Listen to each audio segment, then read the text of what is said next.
Good morning. I was going to wait till 4:59 so I could have nines, but I decided just a couple seconds ago to go with 4:55. And I don't know what that means. I haven't thought about it. And yes, numbers do mean something to me. 55 is always quintessential, and any double numbers are always master numbers to me, regardless of whether they are ones all the way up to nines. Anyway, that's my interpretation. I'm not trying to put it on anybody else that has a different one. I want to share something today in regard to a news item yesterday in the mainstream media. The title is Ninth Wave Vatican Central Bank. No thanks. There will be a new world order. Why? Because the old world order sucks. A few being enriched and empowered to the detriment of many will no longer cut the mustard. What is essential, if there is to be genuine freedom, is a total decentralization of power. To centralize and globalize is a fascist dream to which the people of the world must be wise enough to say and enforce a solid no thanks. Individuals and local communities, as I see it, must be preeminent in any restructuring of human society. To ensure the sovereignty of the individual, human culture must remain diversified, and governments must shrink, not grow. In light of yesterday's video, in which I talked about the evil Illuminati factor perception, in which I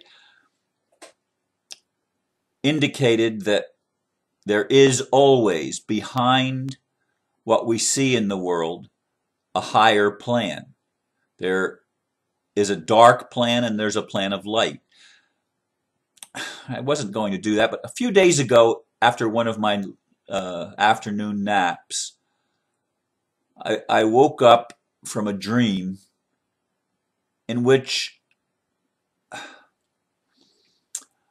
I was going into the basement. I was going down a stairs and I hit the light switch and the light did not come on.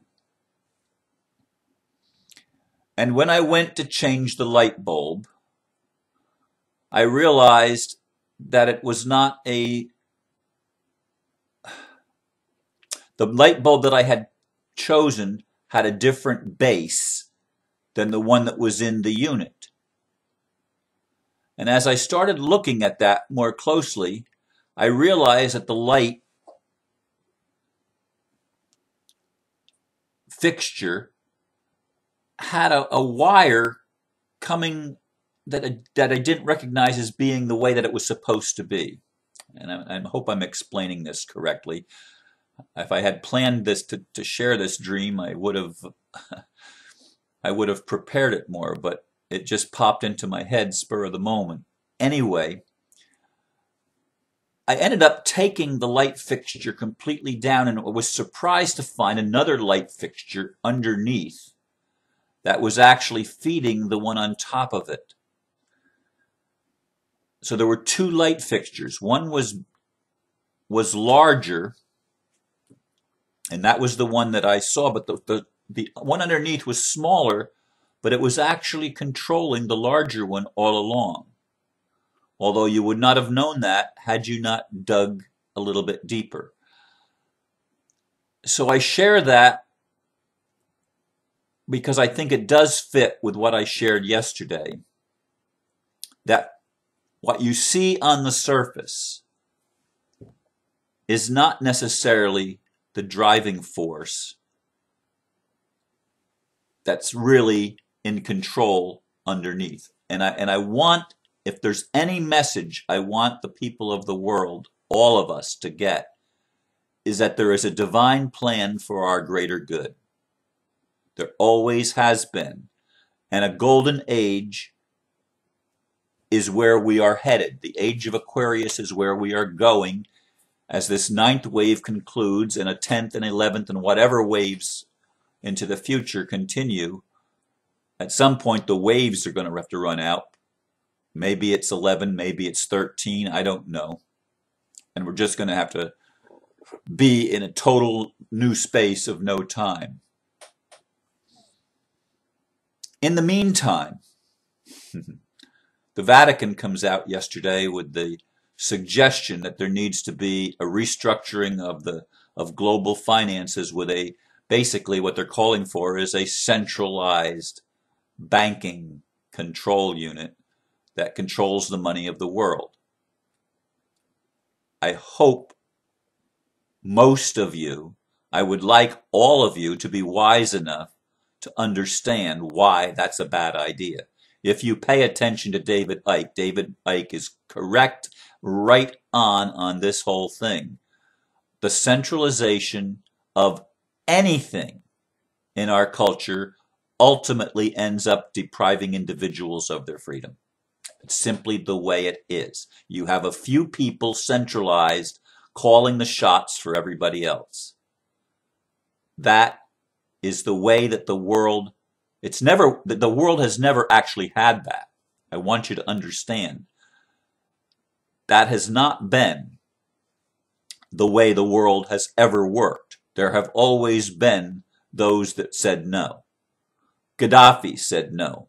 Iran says no. Cuba says no. North Korea says no to the international bankers. Most of the rest of the world says yes. Saddam Hussein said no.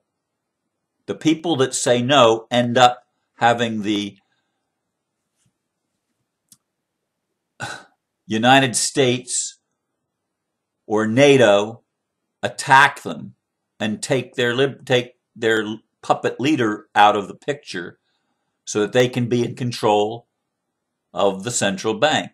I thought Chavez in Venezuela also said no, but I'm not sure where people are, and it's not my job to try to figure it out. I have opinions, and they're just that, opinions. But here's something that I think is solid wisdom, and I ask you to consider it. We need to set up the finances with a basket of currencies, individually operating and controlled at the local level. The greater the level of control you get above something, the more problems you're going to have. And it's not about creating a global democracy, folks. I want you to understand that a global democracy or global finances or global anything is the fascist plan. That is the plan of those that have been wanting to rule the world with an iron fist. If we allow that to happen, this awakening will fall flat on its face and we will not achieve what the real goal is. What is the real goal? To me, there's only one real goal, and that is individual sovereignty, personal freedom that allows maximum creativity to flow from the human soul, and there is no one regulating or stifling human creativity. Everyone is able to create what's in their own soul and to discover their own soul. That is a path that will lead to the healing of the world individually, and when we heal the individuals, we will heal the collective. But it cannot be a top-down, imposed, centralized power that dictates to everyone else where the boundaries are. There can't be boundaries in freedom. Do you understand that? Freedom is exactly that. You're free to follow your dream, to pursue your passion, to go with your own flow and not be swept up in the current of mass-mindedness. That's where we've been headed as a human culture. Now we have the opportunity. We're at this joint in the stream where we get a chance, or a fork in the road, where we get a chance to choose which direction we want to go. And may we make the right choice. May we make the choice to localize. I like the Occupy movement that is localizing and having individual assemblies. Now that's democracy, but it's also a republic structure. And a republic is different than a democracy. Why? If you haven't understood this yet, you need to understand that a republic protects the rights of the individual. A democracy may or may not. The majority could overrule the rights of a minority and say you don't have any rights. That's not freedom. Do you understand why it's important to create something that has guidelines and a structure that protects everyone's right? Because if anyone's rights are trampled, ultimately it creates slavery all the way down the line. Any structure is only going to be as strong as its weakest link. There can be no weak links. My goal, from a perspective that I believe is a spiritual perspective of wisdom, my goal is to see the individual enriched and empowered, every single one of them, to encourage every single human being to find their talents and their gifts and abilities, and to define each person for him and herself what your mission is, what your purpose is.